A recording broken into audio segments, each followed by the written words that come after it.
Gloire à Dieu. Nous bénissons le Seigneur ce matin. Excellent Père de grâce, Dieu de toute éternité, Dieu en qui il n'y a aucune ombre de variation. Nous sommes dans ta présence ce matin pour te célébrer, te louer et te glorifier. Te disons merci pour tous tes bienfaits, car tes bontés ne sont pas épuisées. Tes compassions ne sont pas à leur terme. Elles se renouvellent pour chacun d'entre nous ce matin. Merci Père pour l'enseignement que tu vas nous donner. Nous attendons afin que l'esprit de grâce, l'esprit de vie nous enseigne, nous donne la révélation de ta parole, car c'est la révélation de ta parole seule qui éclaire. Que toute la gloire soit à toi, sois béni et sois loué au nom de Christ Jésus. Amen. Amen. Gloire à Dieu. Gloire à Dieu. Nous rendons grâce à Dieu ce matin-là pour sa fidélité et pour son grand amour. Nous avançons pas à pas. Nous n'oublions pas, nous sommes dans l'année du combat spirituel victorieux. Et Dieu nous a donné cela pour que nous n'oublions pas le mot victorieux. Dieu ne nous a pas dit de combattre pour combattre. Il dit nous sommes dans le combat spirituel victorieux. C'est-à-dire qu'il a garanti la victoire. Et si nous ne voyons pas la victoire, si nous voyons simplement, bien-aimés frères et sœurs, la défaite, c'est ce que nous voyons là qui nous arrive. Parce que Lot a vu la plaine. Et Sodome et Gomorrhe était un endroit où Dieu allait envoyer sa bombe. C'est ça qui est arrivé à Lot. Abraham a vu les 4 points cardinaux dédiés par Dieu.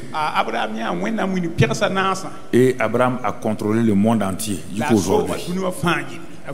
C'est ce que tu vois dans ta vie. Et c'est pourquoi nous avons pris du temps depuis le commencement pour aller pas à pas. Et quand nous sommes arrivés au séminaire de Pâques, nous avons mis l'accent dessus encore. Christ est mort, mais il n'est pas resté dans le tombeau. Il avait déjà annoncé sa victoire avant d'aller à la croix. Il avait déjà vu sa victoire avant d'aller au tombeau. C'est ce que tu vois là, c'est ce que tu vas recevoir. Ce n'est pas la prière, prier, non. Si tu n'as rien vu, alors mon frère, ma soeur, dommage. Donc c'est important que tu puisses comprendre. Nous avons avancé pour arriver au séminaire donc de Pentecôte. Et là, Dieu nous a arrêté à un moment donné pour dire que jusqu'à présent, vous avez mal réfléchi, car moi, mon ciel est déjà ouvert. Je vous ai vu lutter, vous voulez ouvrir le ciel. Est-ce qu'il y a quelqu'un d'entre vous qui a une clé pour ouvrir le ciel? Mais nous nous sommes acharnés à vouloir ouvrir le ciel coûte que coûte. Il dit même quand j'ai fermé le ciel, quand j'ai laissé Adam, il n'a pas pu, même le premier homme, il n'a pas pu ouvrir le ciel. Abraham n'a pas pu, mon ami n'a pas pu ouvrir le ciel. Même Moïse, mon ami, n'a pas pu ouvrir le ciel. Il n'y a que mon fils qui soit venu et qui a ouvert le ciel. J'ai montré que le ciel allait s'ouvrir après la chute d'Adam et Ève. Je n'ai pas arrêté tout avec Adam et Ève. Je préparais mon retour sur la terre.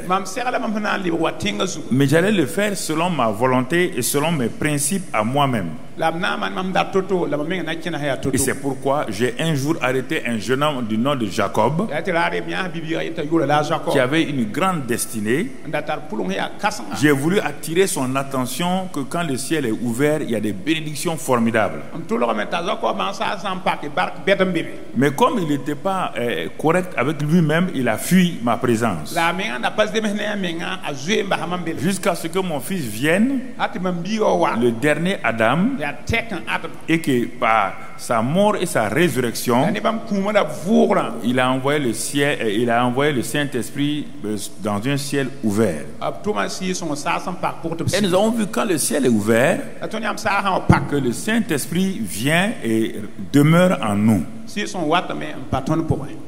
Il vient et il demeure en nous. Et quand il demeure en nous, il veut faire couler les fleuves de bénédiction à travers nous pour atteindre notre entourage, Jérusalem, Judée, etc. Et nous avons vu ça pendant le séminaire donc de Pentecôte. Alors mon frère, ma soeur, nous avons vu que nous sommes en train d'avancer. Notre but, ce n'était pas le séminaire de Pentecôte. Le séminaire de Pentecôte était une étape. Nous sommes en train de chercher quelque chose. Nous sommes en train d'aller de l'avant. Et nous avons vu pendant le séminaire de Pentecôte trois personnages principaux, Nathanaël, Jacob et Simon. Nous avons vu que Nathanaël, lui, il était un homme sans fraude. C'est pourquoi Jésus lui a dit qu'il verra toujours le ciel ouvert et qu'il va voir le mouvement surnaturel donc dans sa vie. Nous avons vu un autre homme appelé Simon. Lui, il était dans une ville où un jeune est venu prêcher. Ce jeune-là opérait sous le ciel ouvert. À cause de ça, Simon a vu de grandes choses. Il a vu de grands miracles. Mais son cœur n'était pas un cœur sans fraude.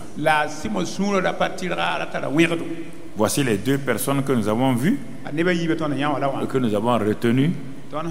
Et nous avons eu le temps de nous repentir pour que nous ne soyons pas des Simons les magiciens dont le cœur est méchant. Alors mon frère et ma soeur, le ciel est ouvert. Mais est-ce que ton cœur est ouvert? Nous commençons donc nous allons commencer quelque chose, une étape nouvelle maintenant pour aller doucement, doucement, pour que tu puisses comprendre. Du côté de Dieu, il a ouvert le ciel. Et comme Dieu a ouvert le ciel, il cherche sur la terre des gens qui ont le cœur ouvert. Je te pose la question. Oui, tu t'es réjoui du séminaire là, que le ciel est ouvert. Le ciel est ouvert sur moi. Mais est-ce que ton cœur est ouvert? Toute la question est là. Est-ce que ton cœur est ouvert? C'est les cœurs ouverts qui reçoivent ce que l'Esprit a fait descendre du ciel pour l'humanité. Alors c'est pourquoi dans cette nouvelle série que nous commençons intitulée La bonté de Dieu, nous allons faire le message introductif aujourd'hui qui est intitulé Le bon Dieu cherche un bon cœur. Le bon Dieu cherche un bon cœur. Le même mot, bon Dieu, bon cœur. C'est ça que Dieu cherche. Tu vas me dire, ah bon? Mais oui, le ciel est ouvert. Mais regarde comment tu vis. Le ciel est ouvert. Regarde ce que tu dis que tu reçois en dehors de tes qualifications naturelles, professionnelles. Là. Du point de vue spirituel de Dieu, que reçois-tu?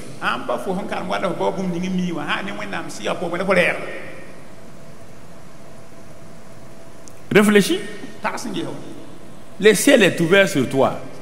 Dieu même t'a nommé ambassadeur, ambassadrice. Dieu t'a nommé réconciliateur, réconciliatrice. Dis-moi, qui réconcilie-tu avec Dieu? En quoi tu es ambassadeur, ambassadrice de Dieu, tu apportes la paix?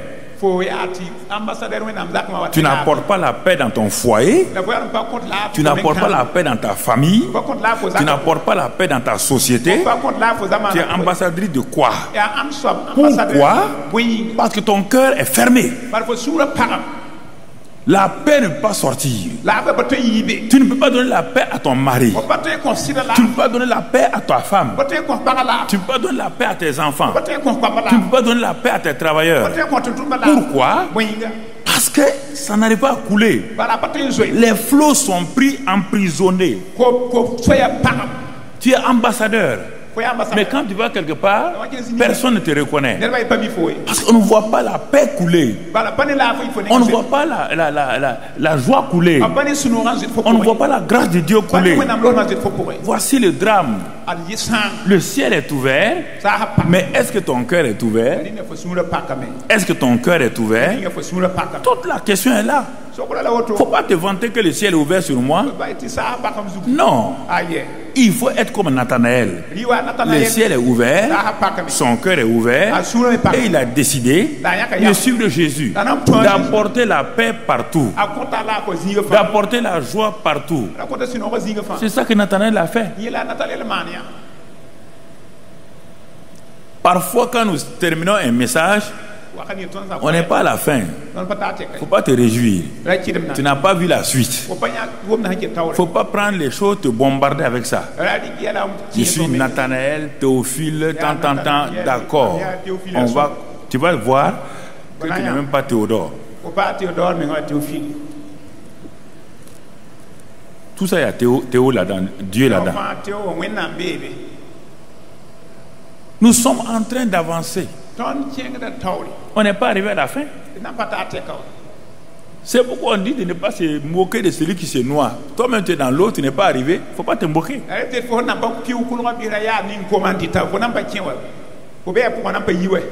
Mon frère, ma soeur, pourquoi alors, le ciel étant ouvert, Jérémie va nous dire pourquoi. Jérémie va nous répondre. Jérémie dit homme de la terre. Notre Dieu a ouvert le ciel. Mais le cœur, Jérémie 17 verset 8, le cœur est tortueux par-dessus tout. Et il est méchant. Qui peut le connaître?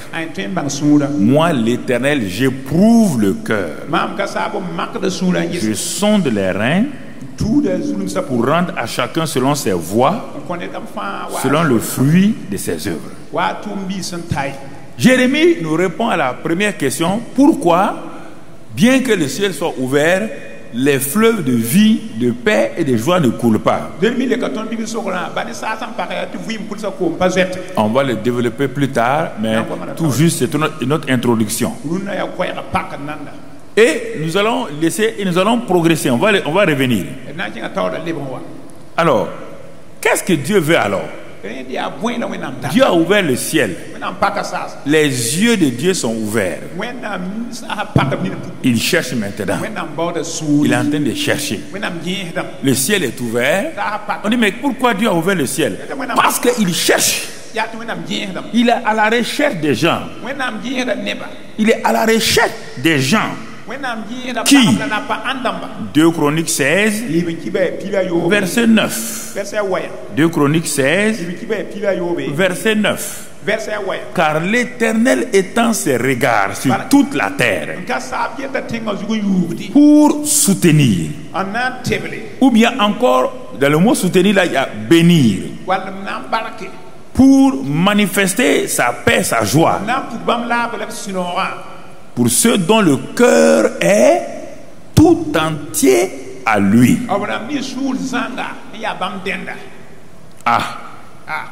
Nous sommes en train, c'est le message introductif de la bonté de Dieu.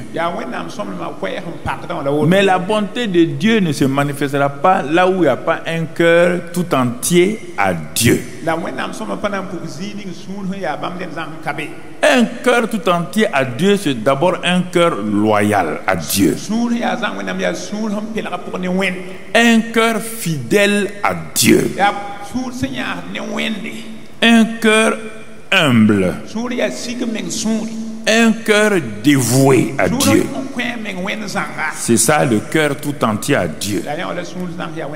Mon frère, quand Dieu dit je n'aime pas ça, le cœur dit je ne ferai pas aussi. Quand Dieu dit que ta manière de vivre là ne me plaît pas, je dis Seigneur, je me repens, je me détourne de ma manière de vivre. Tu as vu? Tu vois? Mais ici, comme dans ce passage-là, j'ai pas lu la dernière phrase. La dernière phrase dit au roi Asa, qui avait bien commencé, qui s'est détourné en plein chemin.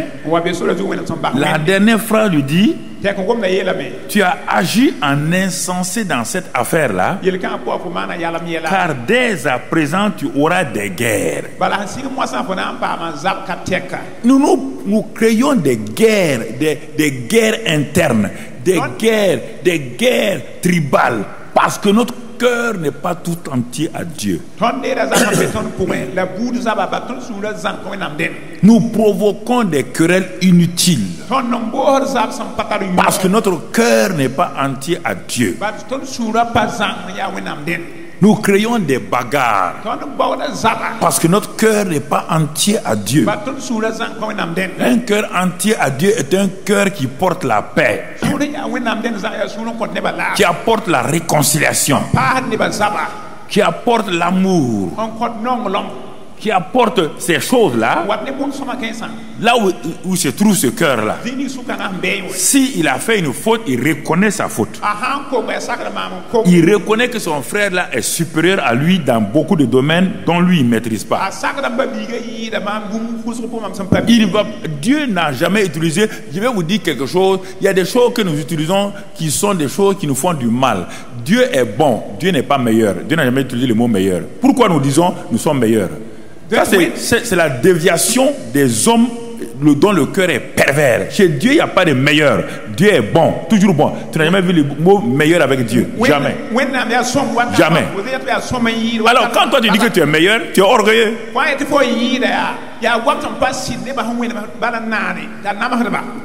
C'est ça. C'est pourquoi je ne dis pas aux gens félicitations. Je dis courage. La félicitation appartient à Dieu seul.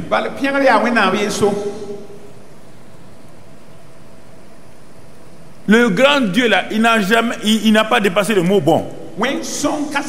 Bon Dieu, bonté, jamais il n'est passé au meilleur. Le mot meilleur n'existe pas dans le spirituel. Si tu l'utilises, ça veut dire il y a l'orgueil qui se présente.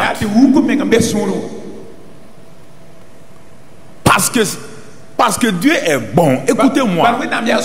Dieu est bon. Satan voulait être meilleur. Chaque fois qu'on veut être le meilleur, on va piétiner quelqu'un. Chaque fois qu'on veut être le meilleur, on va juger quelqu'un. Tu ne peux pas être meilleur si tu ne t'es pas comparé à la personne. Et puis dire que la personne là n'a pas de valeur. C'est toi qui as de la valeur. Donc dans le mot meilleur là, il y a toujours l'orgueil. Que tu veux ou pas. Dieu n'a jamais été meilleur. Jésus n'a jamais été meilleur. On va le voir au fur et à mesure. J'ai dit à Ada, bon, tu veux savoir qui est bon? Il n'y a que Dieu seul qui est bon. Il n'a pas dit Dieu seul qui est meilleur. Dieu seul est bon.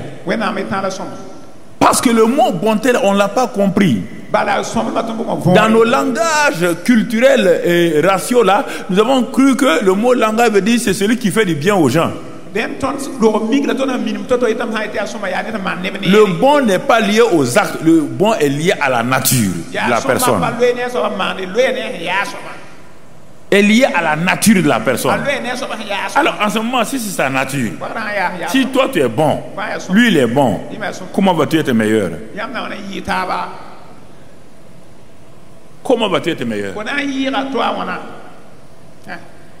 Oui. C'est ça qui amène des problèmes dans les familles, ça amène des problèmes dans les pays, ça amène des problèmes n'importe où. Quand on veut être meilleur, le mot bon est un mot absolu. Absolu. Quand Dieu a créé la terre, on va le voir pendant tous ces mois où on va parler de la bonté de Dieu et la manifestation de cette bonté, tu vas comprendre. Quand il a créé la terre là, il a dit bon, bon, bon, bon. Et quand il a voulu essayer d'amplifier ça, il n'a pas dit meilleur, il dit très bon. Pourquoi il va dire cette expression? On va le voir aussi.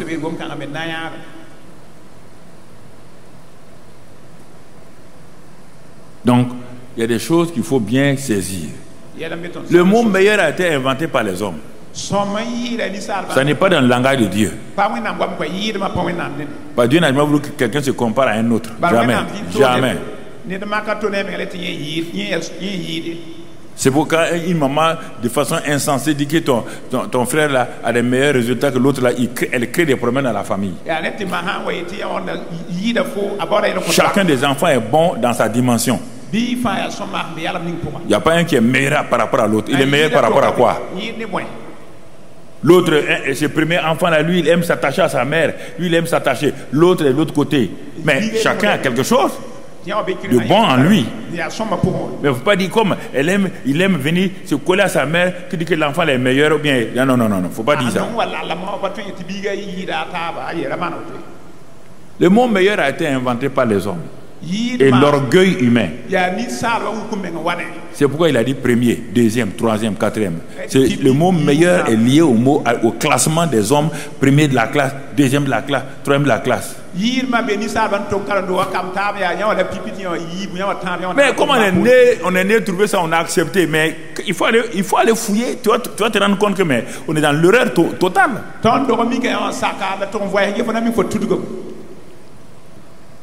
Vous comprenez? Dieu n'évalue pas les gens selon des chiffres. On va voir quel est l'élément d'évaluation que Dieu a pour les hommes. Mais tu vas trouver que c'est ça que Dieu utilise, pas autre chose.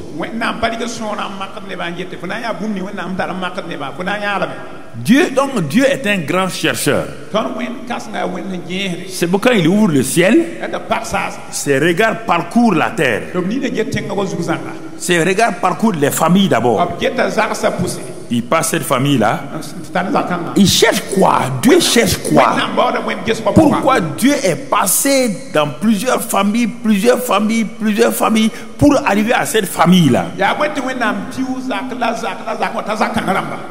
Parce que l'élément d'évaluation de Dieu, il n'a pas trouvé ça dans la famille là. Donc il veut un cœur tout entier, fidèle, humble et dévoué. Il veut ça pour faire quoi? Il dit pour soutenir. Mais quand on voit le mot soutenir là, ce mot là n'est pas fort. En français, il n'est pas fort. Il n'est pas fort en français. Mon frère, pour lui faire du bien. Il cherche ça pour faire du bien. Parce que Dieu a du bien. Il a de la bonté. Il veut faire du bien. Mais il ne peut pas, tu vas le comprendre tout à l'heure, il ne peut pas le faire. Parce que pourquoi le bien que Dieu a là, il n'arrive pas à le déverser. Tu vas comprendre pourquoi.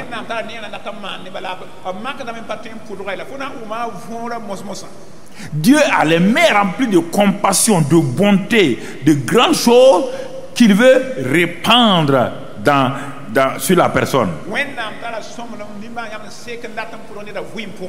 Une fois, Dieu a dit à Moïse, ce passage-là, je n'ai pas donné ça aux techniciens, Deutéronome, je donne Deutéronome 5, verset 29.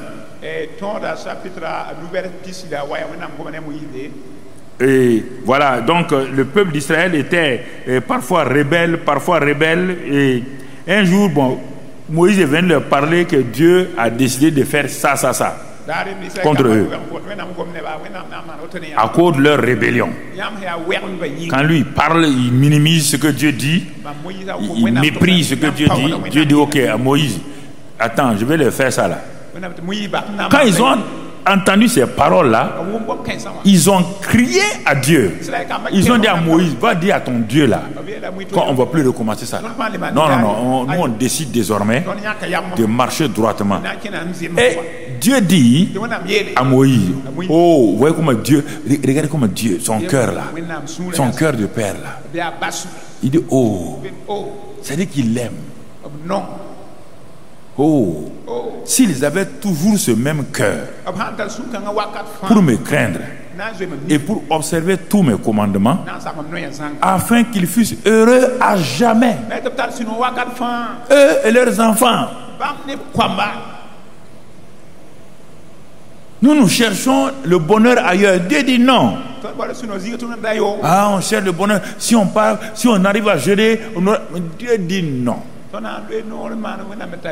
Il dit, si ton cœur est un cœur qui me craint, qui m'honore, mais ce que moi je vais te donner là, mais il y a tellement de choix que je vais te donner.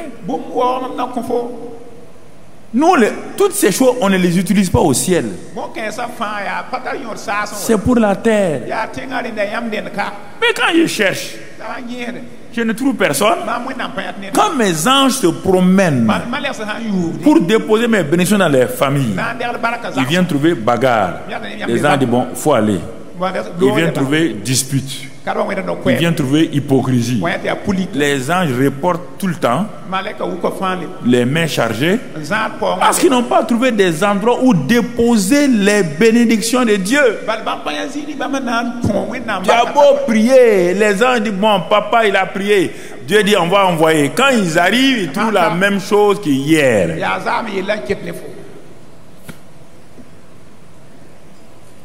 Ils trouvent la même chose qu'hier. Dieu est à la recherche d'un cœur tout entier. Un cœur entier, ce n'est pas un cœur sans péché. C'est un cœur loyal. Quand il y a péché, il dit j'ai péché et je m'en détourne. Quand il a menti, il dit j'ai menti. Quand Dieu dit tu es hypocrite, orgueilleux, il dit je suis hypocrite, orgueilleux, je m'en détourne. C'est ça le cœur tout entier à Dieu. C'est ça. C'est ça le cœur tout entier à Dieu. Mon frère, ma soeur. C'est pourquoi il est temps. Regardons. Dieu, Israël avait demandé un roi. Donc Dieu dit, bon, vous voulez un roi. Moi, j'étais votre roi. Mais quand vous voulez un roi comme vous à 2 pieds, je vais vous donner. Mais normalement, pour vous donner un roi, moi je dois choisir un bon roi. Je suis un bon Dieu. Je ne peux pas donner un mauvais roi. Alors, le premier roi qu'il a donné, c'était un homme qui jouait à cache-cache. Il était apparemment humble, un chercheur d'ânesse de son père, un enfant qui semblait être honnête avec son père. Dieu dit, bon, s'il est comme ça avec son père, sûrement il peut être un roi. Quand Dieu l'a mis, Dieu a été déçu. Il s'appelle le roi Saül. Dieu a été déçu. Il lui a retiré donc le pouvoir. Ah, Dieu retire le pouvoir, oui. Ah bon? Ce que Dieu m'a donné, il va retirer. Oui. Quand tu es infidèle, il retire. Il retire. C'est ton infidélité qui fait que tu remets à Dieu ce qu'il t'a donné. Ton infidélité qui fait ça.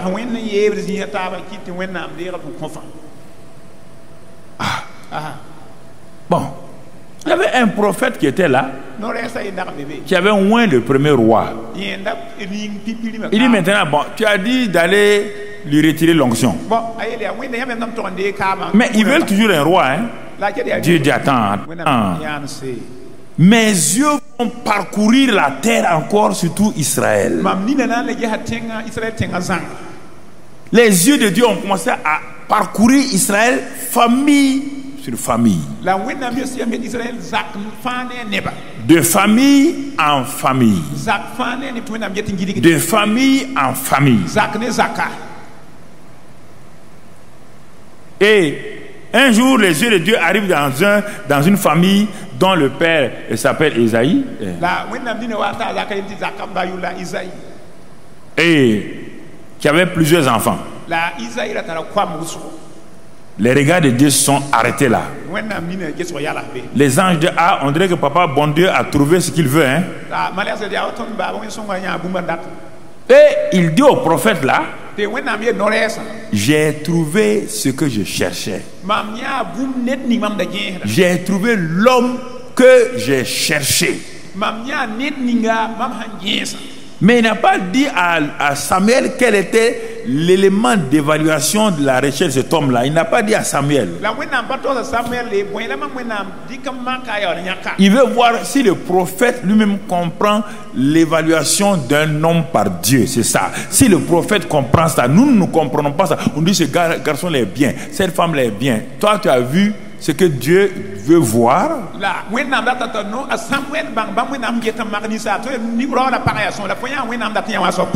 Il est en train de courir. Pourquoi il court?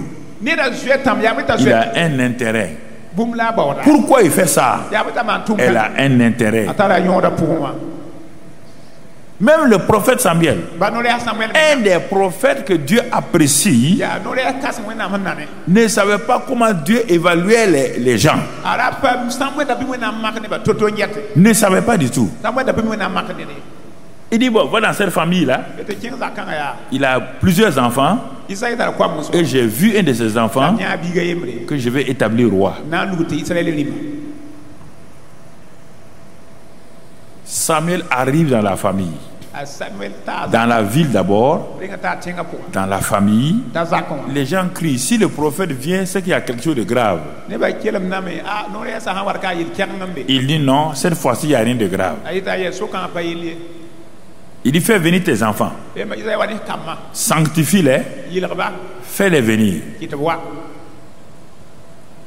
Le papa, comme le prophète Samuel, ils ne connaissent pas comment Dieu évalue les gens.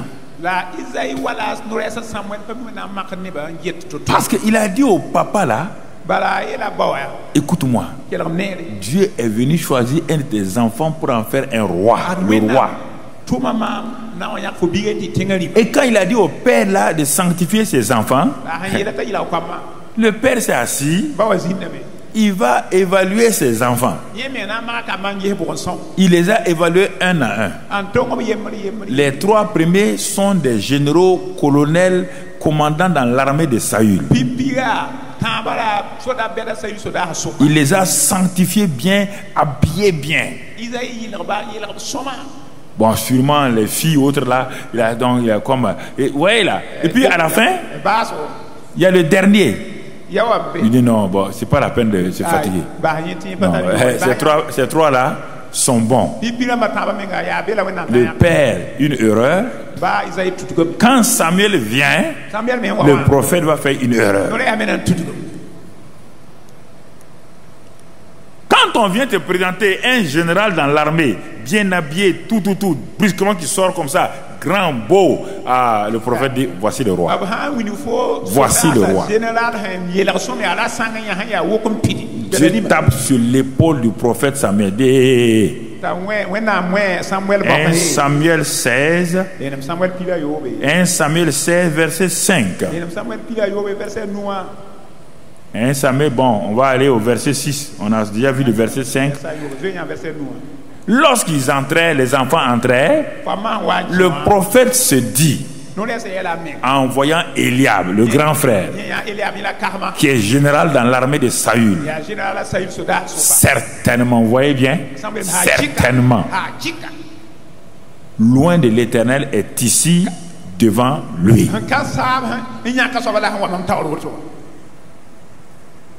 Dieu tape sur son épaule. Il dit prophète. C'est comme ça que vous prophétisez. Quand vous voyez les gens, vous regardez leur voiture et vous prophétisez. Quand vous voyez les gens, vous regardez leur titre et vous prophétisez. Vous prophétisez selon votre regard extérieur. Mais le prophète dit, mais qui d'autre peut être roi comme Eliab? Qui? Il dit, attends, il les fait passer tous un à un. Maintenant, il est obligé de faire passer tout le monde. Quand il a fini, mais Dieu lui dit la deuxième partie de ce verset-là. Revenons. L'Éternel dit à Samuel, non, ne prends point garde à son apparence. Vous voyez bien, à l'apparence et à la hauteur de sa taille. Ne prends point les diplômes qu'il t'a présentés là, ça ne m'intéresse pas. Sa position dont il a parlé là, ne m'intéresse pas. Mais Dieu, qu'est-ce qui t'intéresse? Dieu dit c'est ça. Moi, j'ai mon étalon de valeur. On ne mesure pas l'eau avec un mètre. On mesure l'eau avec un litre. On ne mesure pas l'eau avec un mètre et on ne mesure pas aussi les choses avec un litre. Chaque chose a son étalon de mesure. Dieu aussi a son étalon de mesure. Ce n'est pas parce que tu es chrétien, pas parce que même tu es appelé, pas parce que même tu es ici à Eden TBI, parce que tu es pasteur que Dieu va t'évaluer. Pas parce que tu fais des miracles. Dieu a son étalon de mesure. Étalon de mesure. Dans un autre passage qu'on ne va pas lire, Dieu l'appelle le fil d'aplomb. Le fil d'aplomb. Quand le maçon veut voir si son mur est droit, il n'amène pas de grandes choses. Il a un simple fil au bout duquel il y a un truc là qui est lourd qu'on appelle un plomb. Et quand il met ça sur le mur là, même le maçon analphabète sait que son mur est droit. Je veux que nous puissions nous sommes en train de nous installer dans des temps difficiles. Il n'y aura pas de paix en arrière. C'est fini. On est rentré dans le processus de difficulté dans le monde. Que vous voulez, vous acceptez ou vous n'acceptez pas, on est rentré là-dedans. Si ton cœur n'est pas là, tu seras mis de côté. Je vous dis, ok, il n'y a pas de retour en arrière. Satan nous a montré ce que lui il est capable de faire. En un clin d'œil, quelques mois, malgré la puissance des nations, Satan a terrassé tout le monde.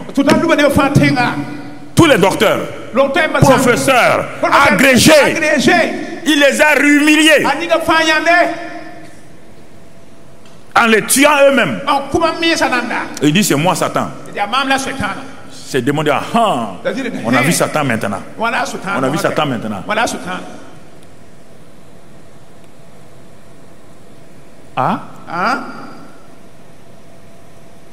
Il a envoyé une maladie et le monde entier tremble. Tout le monde tremble. Regardez, il n'a même pas envoyé encore ses persécutions. Quand il vient vous parler là, laissez pour être élevé. Vous pouvez être élevé et puis partir laisser les élévations.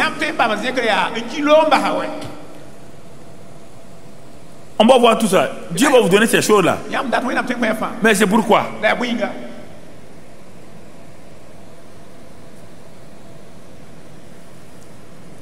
Dieu nous ouvre les yeux pour qu'on voit, puisqu'on est dans un christianisme froid, dans un christianisme où on cherche les bénédictions. Dieu dit ok, bon, comme l'ennemi va attaquer là, je vais laisser, ils vont voir. Ils vont voir. C'est pas moi qui ai envoyé ça, c'est l'ennemi. Ils vont regarder, ils vont se rappeler que leur manière de marcher là n'est pas une bonne chose.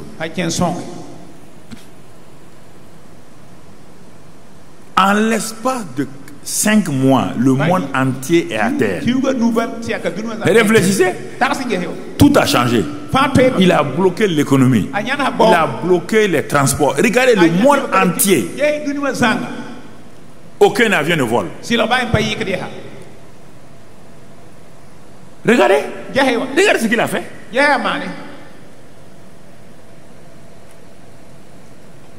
Dieu veut attirer notre attention. Il dit mon peuple, est-ce que vous regardez bien? J'ai déjà annoncé ces choses-là, que ça va arriver. Mais vous ne prenez pas. Vous êtes en train de, à la recherche des choses, des bénédictions. Bénédictions. Il dit, en un clin d'œil, il peut vous faire disparaître. C'est pas moi, hein? Vous ne suivez pas mes voix.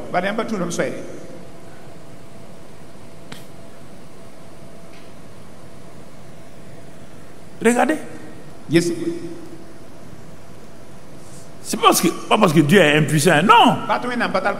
Il a dit à Israël, tant que vous allez obéir, vous resterez ici sous ma bénédiction.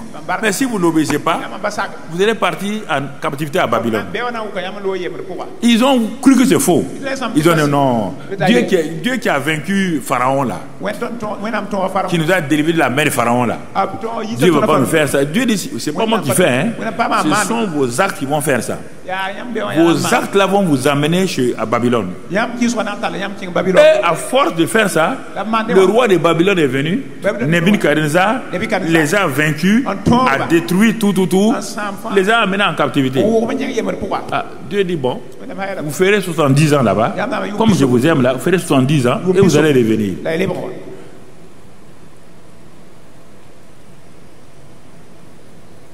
Ok. Dans le péché, il y a un temps de plaisir. Le péché est comme on dit, les icebergs. C'est-à-dire que une montagne de glace dans la mer. Le fond là est solide, mais on ne voit pas, c'est invisible. Et c'est le bout là qui sort comme ça. Mais c'est ça qui a fait tomber le bateau orgueilleux là, le bateau orgueilleux qu'on appelle quoi? Titanic. Qui a frappé l'iceberg. Et ce grand bateau où le pilote a défié Dieu n'a pas pu faire même son premier voyage. Ne vous aventurez pas. Quand Dieu veut vous faire arrêter, Dieu vous conseille, Dieu vous parle. Après les conseils, il a dit à Job, je ne parle pas des rêves, je ne parle pas des conseils. Si la personne n'écoute pas, je vais commencer maintenant à châtier. Faites attention, arrêtez. Quand Dieu vous conseille et vous ne voulez pas là, il va passer à l'action et vous allez comprendre votre douleur. En ce moment-là, vous allez crier pour que quelqu'un vienne, c'est un problème. Ok. Il faut continuer à vivre. Allez-y. Allez-y, vivez comme vous voulez. Allez-y. Mais quand il vous prendra, vous allez comprendre votre douleur. Ni votre père, ni votre mère ne pourra vous aider. Ni personne. Continuez. Dans le péché, il y a un temps de plaisir. C'est ce temps de plaisir-là qui nous séduit. Dans le mensonge, il y a un temps de plaisir. Quand je mens, il y a un temps de plaisir. J'ai menti pour avoir ça. Je peux acheter voiture avec ça. Il y a un temps de plaisir. Tout. Et je continue. Le jour viendra où je vois devant ma porte 2 policiers arrêtés. Messieurs, au nom de la loi, on vient vous arrêter. Après le temps de plaisir, le temps de pleurs maintenant. Les deux commencent par payer. Plaisir, peur. Dans chaque péché, il y a ça. L'orgueil, il y a ça. L'impureté, il y a ça. L'hypocrisie, il y a ça. Il y a toujours un temps de plaisir. S'il n'y avait pas un temps de plaisir dans le péché, personne n'allait commettre péché. Personne. Personne.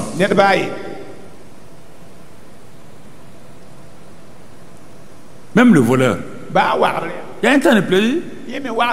Quand il arrive à voler l'argent, il y a un temps de plaisir jusqu'au jour où il va aller voler. Ce jour-là, le monsieur s'est réveillé et il le tire, le voilà paralysé. C'est fini.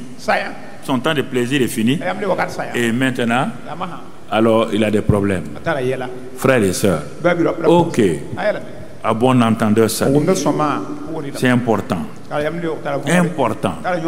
Saül est parti comme ça. David est venu. Il dit Dieu regarde le cœur. Il dit Samuel, et apprends ça toute ta vie. C'est le cœur là qui importe chez Dieu. C'est le cœur là. Moi, le bon Dieu là, je veux un bon cœur, un cœur loyal, un cœur fidèle. On n'a pas dit qu'il ne fait pas de fautes, hein? Non. Non. Il fait des fautes, mais il est loyal même dans ses fautes. Et j'ai regardé, j'ai vu un jeune homme, un adolescent de 17 ans là. C'est lui. On part le chercher. Il s'appelle David. On ne l'a pas consacré. Dieu dit, je n'ai pas besoin de votre consécration. Laissez ça tomber. Samuel, laisse ça tomber la consécration. Il les a consacrés là, ils sont allés où? C'est moi qui connais les gens. Ah, Samuel dit, ah bon? Mais il a des habits de berger. Dieu dit, mais ça fait quoi? Je t'ai dit, l'autre avait des habits de général. Je t'ai dit que je ne regarde pas l'apparence.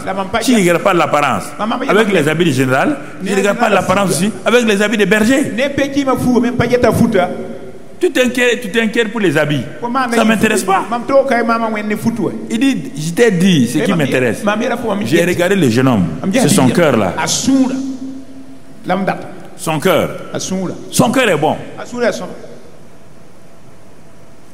Son cœur est loyal. Il dit, bon, Samuel, tu vas voir. Il va vivre comme roi. Tu vas voir si son cœur est loyal ou pas. Tu vas le voir.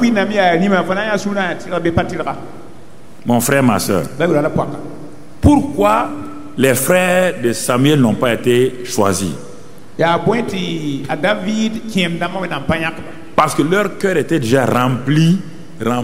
Dieu ne pouvait, la bonté de Dieu ne pouvait pas rentrer. Leur cœur était rempli de fierté, d'orgueil, d'hypocrisie. De quoi ton cœur est rempli ce matin? Où Dieu ne peut pas déverser sa bonté là. Pourquoi? Quand on parle de la bonté même de Dieu, tu es fâché. Par toi, tu dis que si Dieu était bon, pourquoi ça m'est arrivé? Si Dieu était bon, pourquoi ça? C'est pas, ton cœur est rempli de haine. Ton cœur est rempli de haine ou d'amour. Ton cœur est rempli d'adoration ou de diffamation. Ton cœur est un lieu de trésor, mais toi. Mais on va nous montrer maintenant pourquoi David a été choisi parmi ses frères là. Allons lire dans le psaume 42, verset 1 à 3. Psaume 42, verset 1 à 3. Quand David était seul sur ces montagnes, sur les collines avec les troupeaux de son père, regardez ce qui il est écrit, psaume 42, verset 1 à 3. Et dans d'autres passages, il est dit, comme une biche soupire après des courants d'eau, ainsi mon âme soupire après toi, oh Dieu. Et ensuite, mon âme a soif de Dieu, du Dieu vivant. Quand irai-je et paraîtrai-je devant la face donc de Dieu? Mes larmes sont ma nourriture le jour et nuit. Pendant qu'on me dit sans cesse, où est ton Dieu? Vous voyez, Dieu est un chercheur de bon cœur. David est un chercheur de Dieu. Les deux chercheurs vont se rencontrer. Si tu ne cherches pas quelque chose, tu ne vas jamais rencontrer la chose. Si tu ne cherches pas, mon frère, ton ami, tu ne vas jamais le rencontrer. Dieu cherche un homme et cet homme-là aussi cherche Dieu. Cherche Dieu. Il ne sait pas comment, mais son âme monte vers Dieu. Ses larmes coulent. Où est Dieu? Surtout quand ses camarades ont su qu'il cherche Dieu, quand ses amis ont su qu'il cherche Dieu, ils se moquent de lui. Où est ton Dieu? Tous les jours, toi tu es en train de chercher Dieu. Tous les jours tu cherches Dieu. Tu ne l'as jamais trouvé. Mais voilà qu'un jour, Dieu l'a trouvé et il a trouvé Dieu. Quand ils se sont trouvés, la vie de David a changé. Totalement. C'est ça. Sous le ciel ouvert, est-ce que tu cherches Dieu? Est-ce que ton cœur soupire après Dieu? Ou es-tu à la recherche de quoi? Quand tu cherches Dieu là, tu cherches quoi? Mon ami, mon frère. Pourquoi? Dieu a trouvé l'homme qu'il faut. Dans Acte 13, verset 22, Paul va nous dire que Dieu a trouvé son homme. Il dit, mais Dieu a dit qu'il cherche un homme dans le cœur entier là. Dieu l'a trouvé, hein? Samuel a trouvé, mais Paul le dit aussi pour venir confirmer que Dieu a trouvé. Acte 13, verset 22. Dieu a rejeté Saül, c'est ça qu'il a dit. Il leur suscita pour roi David, auquel il a rendu ce témoignage. Voilà le témoignage de Dieu. Ah Seigneur, je veux un témoignage pareil. Je l'ai déjà reçu. As-tu reçu un témoignage de Dieu quand il te regarde? Quel est ce témoignage? Paul n'était pas là-bas. C'est pourquoi je vous dis certaines choses. Est-ce que tu étais là-bas? Paul n'était pas là-bas. Il dit, voilà le témoignage. Paul n'a jamais rencontré David. Il n'a jamais rencontré Samuel. Comment il a reçu ça? Dans l'esprit. Dans l'esprit. Dieu a rendu ce témoignage-là. Quand on lit dans le livre de Samuel, on ne voit pas ça. Qu'est-ce que Dieu a dit? J'ai trouvé David, fils d'Isaïe, homme selon mon cœur, qui accomplira toutes mes volontés. Quelle grâce! Je l'ai trouvé. Un homme selon mon cœur. Moi je lève ma main. Seigneur, je vais être un homme selon, une femme selon ton cœur. Je décide aujourd'hui, Seigneur, je décide aujourd'hui, je ne vais pas quitter ici. Je suis fatigué de marcher selon mes volontés. Mais je décide ce matin-là d'être un homme, une femme selon ton cœur, qui va accomplir tes volontés. Si tu ne le fais pas, tu vas regretter un jour. J'ai dit que le monde devient de plus en plus pire. Si aujourd'hui, Dieu te donne l'occasion par ce message-là, c'est qu'il voit que tu es en danger. Mais si tu négliges ma parole, je te dis, dans 3 mois, tu verras ce qui va te passer. Le feu qui va venir sur toi, tu vas regretter toute ta vie. Décide ce matin. C'est le temps de ta décision. C'est le temps où tu dis à Dieu, je suis fatigué. Je vais être une femme, un homme selon ton cœur. Un homme qui veut faire toutes tes volontés. Je n'ai pas la force, mais j'ai le désir. Je n'ai pas la force, mais j'ai le désir. Et quand tu as le désir, regarde ce que Dieu va faire. Puisque David cherchait, David n'a pas la force, mais il avait le désir. Le psaume 89, verset 21. Quand, verset 89, verset 20. Verset 20. 89, verset 20. Il dit, j'ai trouvé David mon serviteur. Je l'ai oint de mon huile sainte. Tu comprends? Ah? Ah bon? Quand Dieu trouve celui ou celle qu'il cherche là, celui ou celle qui a fait un sauve de lui là, Dieu sait que la personne n'a pas de capacité, n'a pas de force. Qu'est-ce qu'il fait?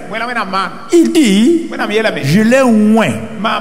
Je l'ai oint. Ramène mon verset, mon gars. Je l'ai oint de mon huile sainte. C'est pas fini? Ma main le soutiendra. Le mot soutenir, ici, on l'a trouvé dans 2 Chroniques 16. Il dit qu'il cherche un homme dans le cœur entier. Il dit pour le soutenir. Voici plus tard, il est dit ici, si Dieu trouve cet homme-là, il lui donne son onction, sa capacité, et la main de Dieu le soutient, et le bras de Dieu le fortifie ou la fortifie. Oh, tu peux dire que moi je suis chrétien à 50 ans, je m'en fous. Est-ce que tu fais ça là? Toi, tu es dans Eden TV, je m'en fous. Est-ce que tu obéis à ça? Tu es ici, tu es ici. Les plafonds sont ici. Les chaises sont ici aussi. Ah, le ciel est ouvert. Le ciel est ouvert sur toi. Tu fais la volonté de Dieu? Tu fais la volonté de Dieu? Tu es en train de chercher quoi? Voici le vrai problème. Nous ne sommes pas au sérieux avec Dieu. Non? Non, on croit qu'on vient, bon, on est chrétien. Bon, on vient à l'église. Non. Nous ne sommes pas sérieux avec Dieu. Nous ne sommes pas sérieux. Mon frère, ma soeur. Quand les deux se sont trouvés, Dieu a trouvé David. Il l'a oint. Mais quand David a trouvé aussi Dieu, il va trouver quoi en Dieu? Le psaume 23. Et le Jean 10 d'abord, Jean 10. Il va trouver quoi? Jean 10. C'est Jésus qui est la postérité de David qui va nous dire ce que David cherchait. Je suis le bon berger. Le bon berger donne sa vie pour les brebis. Mon frère, verset 10. Le voleur ne vient que pour dérober, égorger et détruire. Moi, je suis venu afin que les brebis aient la vie et la vie en abondance. David a écrit son psaume 23. David a découvert que le bon Dieu là, qu'il a trouvé là, et qui a dit au prophète que c'est un homme dont son cœur me plaît, son cœur est bon. David aussi a dit, je vais découvrir qui est ce Dieu qui a osé me dire à moi que mon cœur est bon. Quand il fait ses recherches, il trouve que c'est le bon berger. C'est pourquoi il écrit le psaume 23. L'Éternel est mon berger. Et comme il est bon là, je ne manquerai de rien. Regardez. Regardez. Ils se sont découverts l'un et l'autre. Ils se sont découverts l'un et l'autre. Dieu a cherché l'homme selon l'homme dont le cœur est tout entier. Il l'a trouvé en David. Et il l'a oint pour le soutenir. David dit, comme il m'a trouvé, je vais chercher à voir quel est son caractère. Quand David a cherché, il a trouvé que Dieu est un bon berger. Pourquoi? Il a cherché toutes sortes de qualifications et la seule qualification, c'est berger. Il n'a pas dit que Dieu est un bon mécanicien. Il n'a pas dit que Dieu est un bon pilote. Il n'a pas dit que Dieu est un bon médecin. Il dit, Dieu est un bon berger. Pourquoi? Pourquoi il dit ça? Parce que il y a un prophète qui a parlé de ces choses-là. Il dit les pasteurs sont des bons bergers. Et David a vu.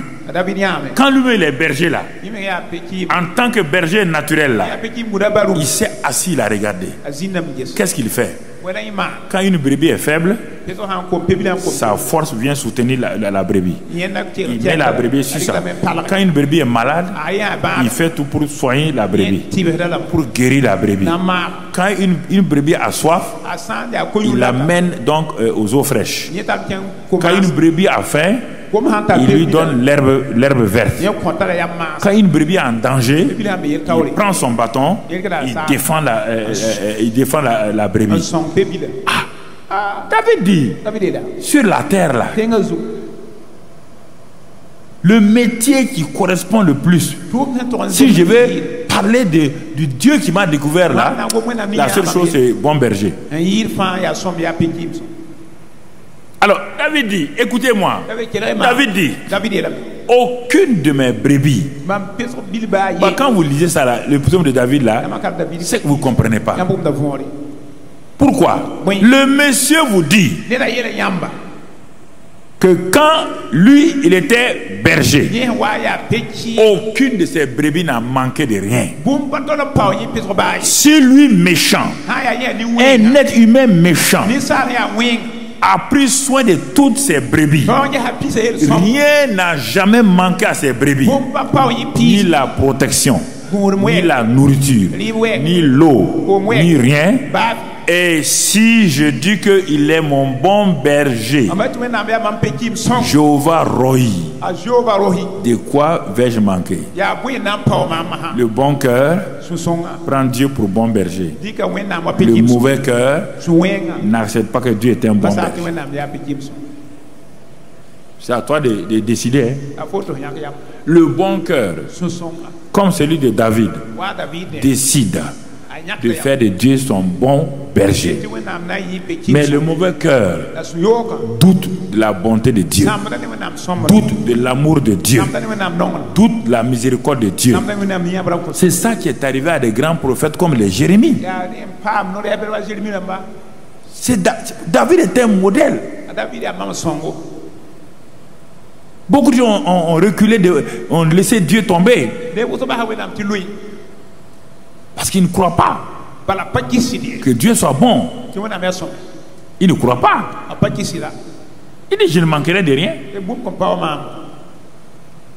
Dieu est bon, ça ne veut pas dire que je ne vais pas tomber malade. Je tombe malade, il dit qu'il me guérit. Parce que c'est moi-même qui ai fait des choses pour tomber malade. J'ai commis un péché qui m'a créé des problèmes. C'est pas Dieu qui m'a rendu malade. Mais il dit, comme lui il est bon, si je crie à lui, il va me guérir. C'est ça, parce qu'il est bon. Ah, mais pourquoi tu m'as laissé tomber malade? Dieu te laissera tomber malade. Dieu te laissera tomber malade. Si tu vas là où il y a la maladie et il t'a prévenu, il te laissera tomber malade. Il ne te protégera pas. Faut pas qu'on fasse des choses. Hein. Là, le manque de connaissance de Dieu nous crée des problèmes. C'est le manque de connaissance. Pourquoi Dieu a permis ça? Dieu n'a rien permis. Il a permis quoi? Tu sais pourquoi il est mort de quoi? Tu dis, tu as ta grande gueule là, tu dis que Dieu a permis ça. Dieu t'a permis ça. Ferme ta bouche là, ouais. Ça, c'est quelle histoire? Tu connais son histoire? On lui a déjà prévenu. Les amis lui ont dit, ne continue pas à faire ça. Il a continué à faire. Il est mort. Tu dis que pourquoi Dieu a permis? C'était un bon type. Qui t'a dit que c'était un bon type?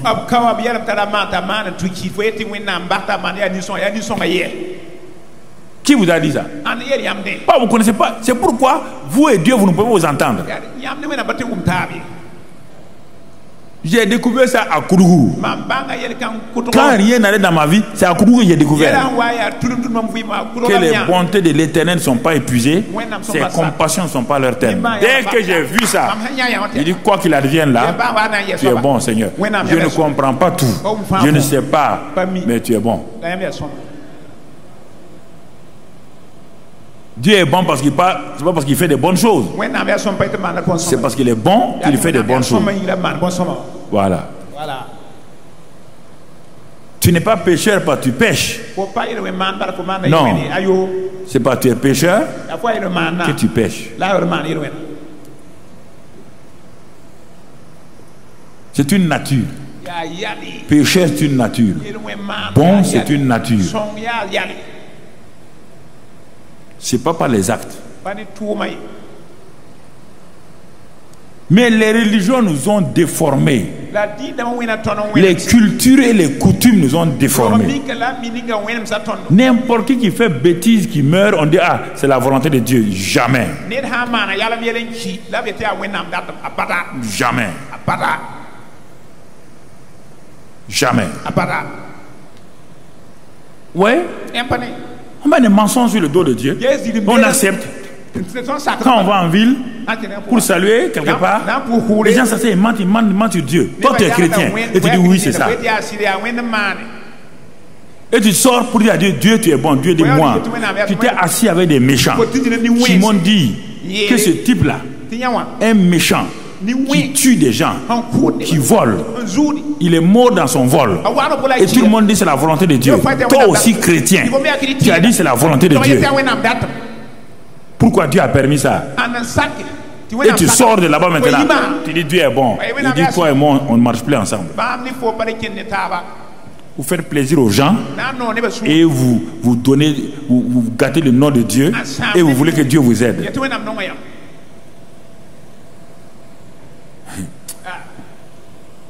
Si vous ne voulez pas parler, taisez-vous. Si vous avez peur, fermez votre bouche. Amène là-bas ton sparadrap. Quand tu arrives, tu ne peux pas parler, mets ton sparadrap à ta bouche. Au moins, tu ne peux pas parler. Mais allez t'asseoir des méchants qui mentent sur Dieu. Toi, tu n'as pas le courage. Lève-toi. Tu n'as pas le courage. Vous mettez lever. Ou bien tais-toi.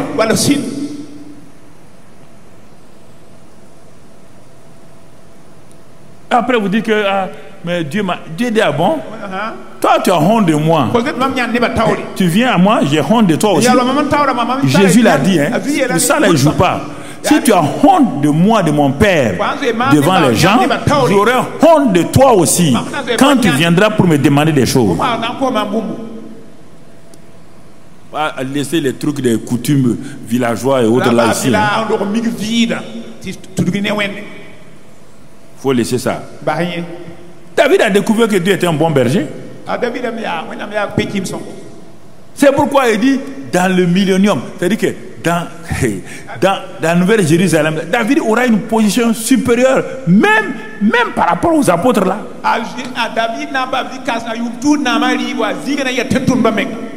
Même les apôtres. il aurait une position supérieure. On dit c'est le tabernacle, pas de Moïse, de David. Il va restaurer le tabernacle de David, pas le tabernacle de Moïse. Mon frère, ma soeur, nous sommes au message introductif.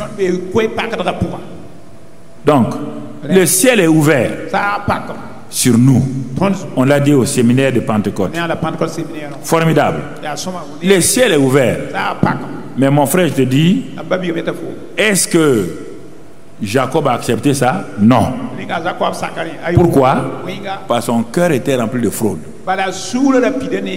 Le ciel est ouvert. Est-ce que Simon le magicien a accepté ça? Parce que son cœur était méchant. Le ciel est ouvert. Qui a accepté? Nathanaël, l'homme dont le cœur est sans fraude. Tu comprends? Le ciel est ouvert. Hein?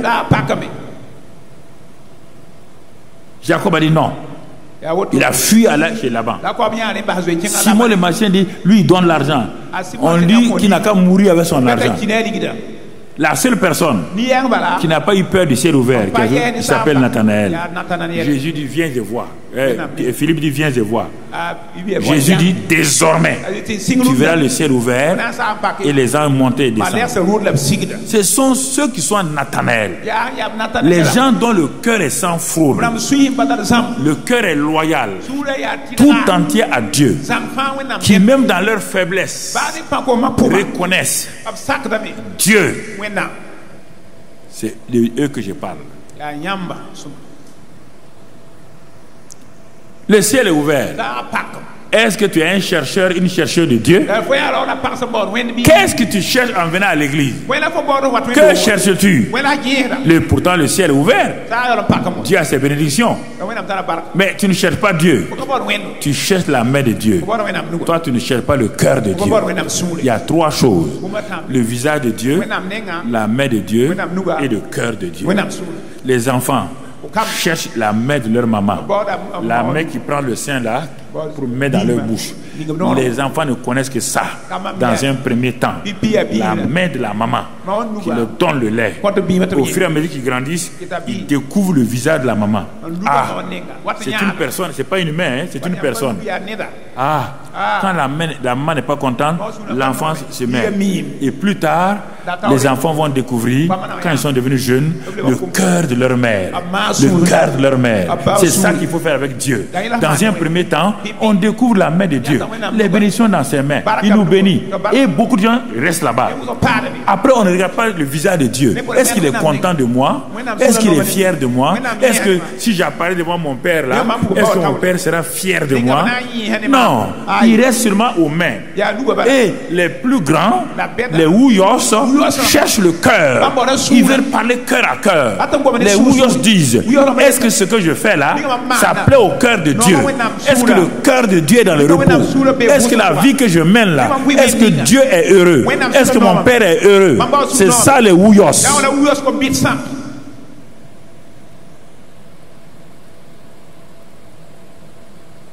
Vous comprenez? Es-tu un chercheur de Dieu?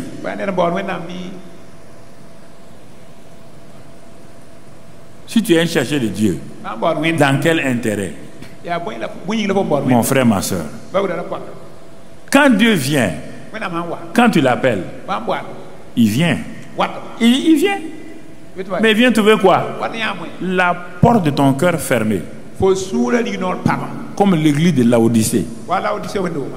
L'église de Laodicée, Jésus dit, ah bon? Je me tiens à la porte. Je suis en train de frapper. Ouvrez pour que je rentre. Il y a longtemps, tu as mis Jésus au dehors.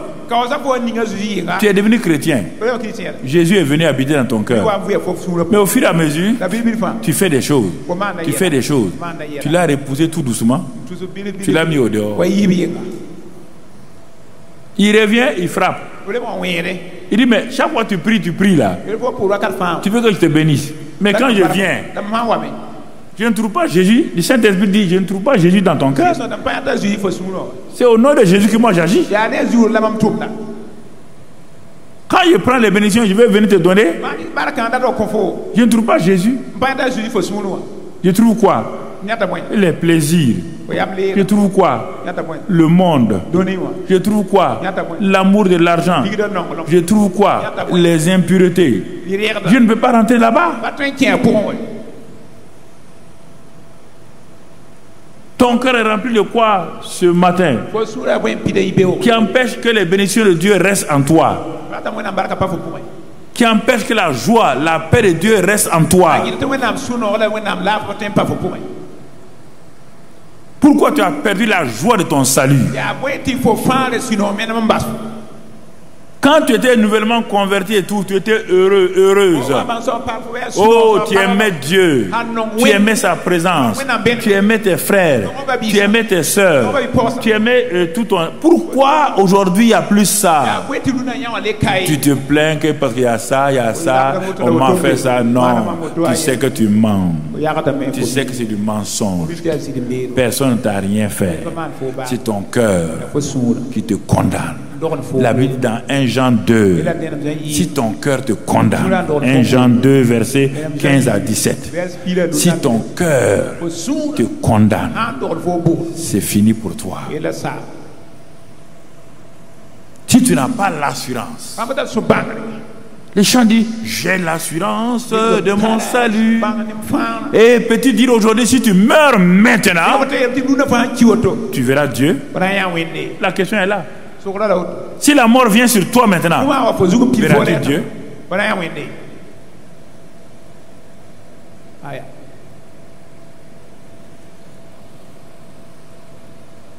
C'est ça. Si ton cœur te condamne, tu as intérêt à crier à Dieu. Si ton cœur te condamne, tu as intérêt à dire à Dieu, mon frère, Dieu ne peut pas, la bénédiction de Dieu ne peut pas venir. L'église de Laodicée a fermé la porte. Ce n'est pas fini. La ville de Bethléem, Jésus va naître. Dieu a fait honneur à un hôtelier. Dieu a amené Marie et Joseph dans un hôtel de la ville de Bethléem. Et cet hôtelier-là a manqué la bénédiction de sa vie. Il a manqué. Le Fils de Dieu va naître sur la terre. On dit que Jésus est humble, il est né dans une crèche. Jésus n'est pas humble, il est né dans une crèche parce qu'on l'a renvoyé. Enlevez-moi ça là. Ça naître dans une crèche n'est pas une humilité. Il est parti ils sont allés à l'hôtellerie. Joseph a demandé à l'hôtelier, y a-t-il une chambre? Ma femme est enceinte, elle doit accoucher. Le ciel regardait l'hôtelier. Oh, mais si cet hôtelier-là reçoit la naissance de Jésus-là, ça sera l'homme le plus heureux sur la terre. Les anges sont contents. Les anges ont vu les bergers, ils sont allés faire chanter.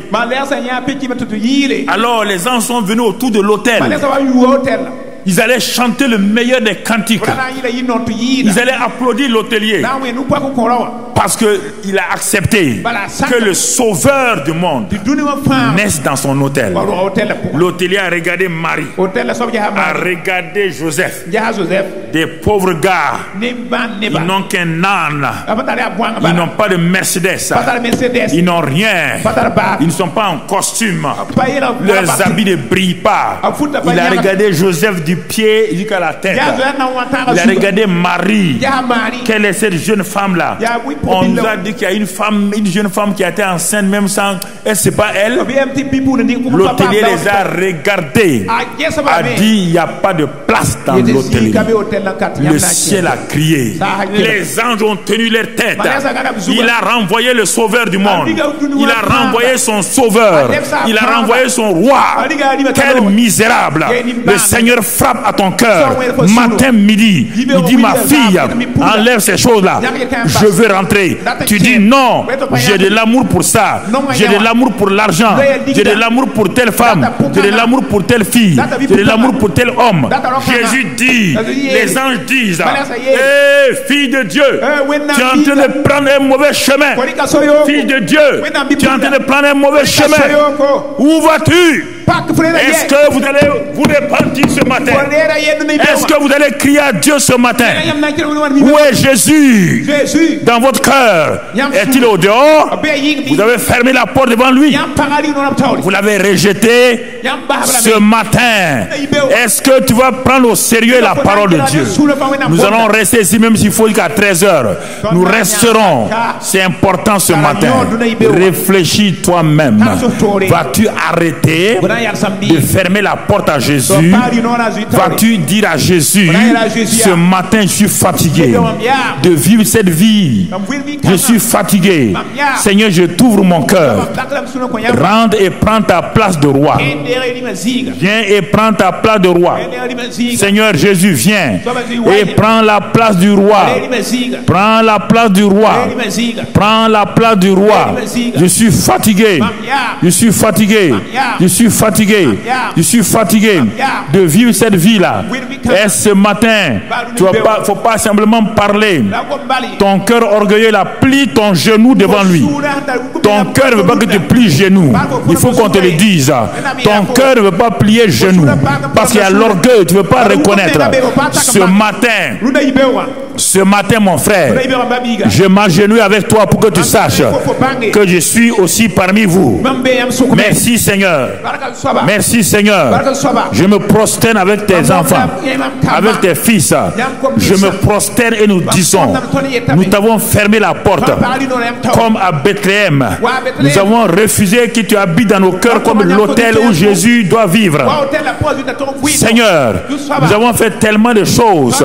C'est pourquoi nous repentons. Vous qui êtes à la télévision, vous qui êtes sur Internet, le temps est venu de vous prosterner. Prosternez-vous devant votre Dieu. Prosternez et reconnaissez qu'il est le roi. Donnez-lui la place de roi. Criez à Dieu l'Éternel. Ce matin, criez à lui. Dites, Seigneur, je suis fatigué d'être hypocrite. Je t'ouvre mon cœur afin que tu habites et tu purifies par le sang de Jésus. Oh, je ne veux plus vivre comme je vis. Seigneur, merci ce matin. Merci pour ta grâce. Merci pour ton amour. Père, sois béni et sois loué. Sois glorifié et sois exalté pour tous tes bienfaits. Merci. Parce que tu es le roi des rois. Parlez à Dieu. Criez à Dieu. Criez, criez, criez, criez. Quand le malheureux crie, l'Éternel l'entend. Quand le malheureux crie, l'Éternel l'entend. Seigneur, je veux que mon cœur t'appartienne. Donne-moi la force de renoncer à cette vie. Donne-moi la force de tourner dos à ma vie passée. Donne-moi la force de progresser avec toi. Donne-moi la force de marcher avec toi. Donne-moi la force, Père. Par ton Saint-Esprit, je te remercie ce matin-là. Je te loue ce matin-là. Je te bénis ce matin-là. Merci Seigneur. Merci Seigneur. Merci Seigneur. Merci Seigneur. Merci Seigneur. Merci Seigneur. Merci Seigneur. Merci Seigneur. Parce que tu le fais maintenant. Je le crois de tout mon cœur. Nous recevons cette grâce-là. Tu reprends ta place de roi. Tu reprends ta place de roi. Tu reprends ta place de roi. Tu reprends ta place de roi, de Seigneur. Et nous faisons du Saint-Esprit notre Seigneur. Merci Seigneur. Nous voulons voir ta bonté. Sois béni et sois loué. Sois glorifié et sois exalté. Béni sois-tu Père pour ta grâce et ton amour. Au nom de Christ Jésus. Amen. Amen. Amen. Assois-toi dans la présence de Dieu.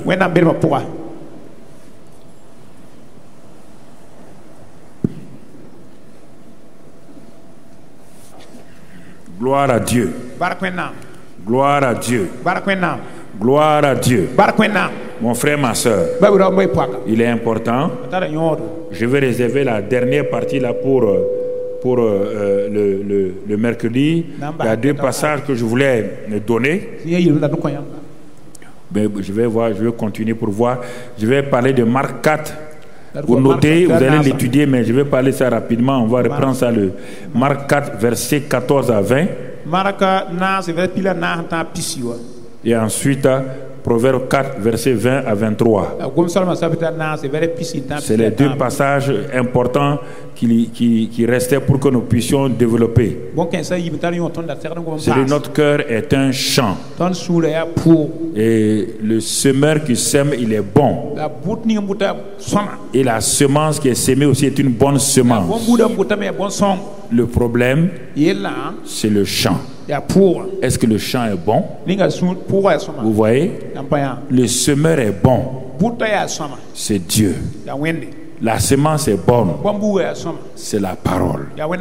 Est-ce que le cœur est bon pour recevoir la bonne semence venant du bon semeur? Et c'est pourquoi Jésus a donné cette parabole. Sur les 4 champs, il y a un seul champ qui a été trouvé bon et qui a porté du fruit, un grain pour 30, un grain pour 60 et un grain pour 100. Les 3 autres champs étaient des champs le long du chemin. Un chemin. Si on sème, on va piétiner. Les oiseaux vont tout. Est-ce que ton cœur est comme ça? Deuxième champ, c'est le cœur caillouteux. Quand on sème, il y a la joie. Mais quand il y a des épreuves, ça meurt. Troisième champ, c'est les soucis. C'est-à-dire les envies de ce monde-là. L'amour de l'argent. Toutes ces choses-là qui étouffent la semence. Et le 4e champ, c'est le champ qui a été désherbé. On a enlevé les épines. On a tout enlevé. Et quand on a semé, il y a eu la récolte. Le deuxième passage, Proverbe 4, qu'on va développer plus tard. Proverbe 4, verset 20. Là-bas, il est écrit, il dit mon fils, mon enfant, prête oreille. Prête l'oreille à mes paroles. Qu'il ne s'éloigne pas de tes yeux. Papa bon Dieu est un conseiller. Il dit tu veux aller de l'avant. Proverbe 4 verset 20 à 23. Si tu l'avais mis sur l'écran, ce serait une bonne chose pour nous. Sois attentif à mes paroles. Prête toute ton attention à mes paroles. Que tes oreilles là, il faut les enlever en écoutant les gens là. Enlève ça, écoute mes paroles. C'est pas fini? Il dit tes yeux ont un rôle. Éloigne tout ce qui n'est pas loin de tes yeux, c'est ce qui va t'arriver. Et enfin, garde-les. Ah, le cœur garde ce que tu as envoyé. Pourquoi? Le cœur a 7 portes par lesquelles tu envoies des choses régulièrement. 7 portes par lesquelles tu envoies des choses régulièrement. Au lieu que de ton cœur jaillissent les fleuves d'eau vive, soit ton cœur est envahi par les 7 portes. Les 7 portes de ton cœur, c'est quoi? Les 2 yeux, les 2 oreilles, les 2 narines et la bouche.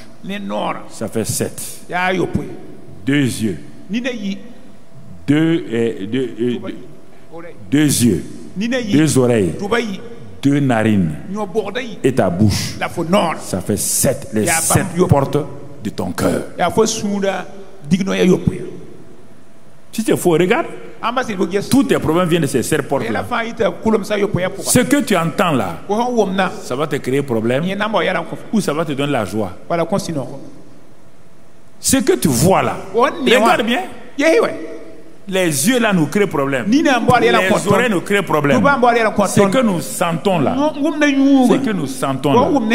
le bon parfum ici là, tout ça là, ça nous crée des problèmes. Et enfin, la bouche là, qui donne la vie là.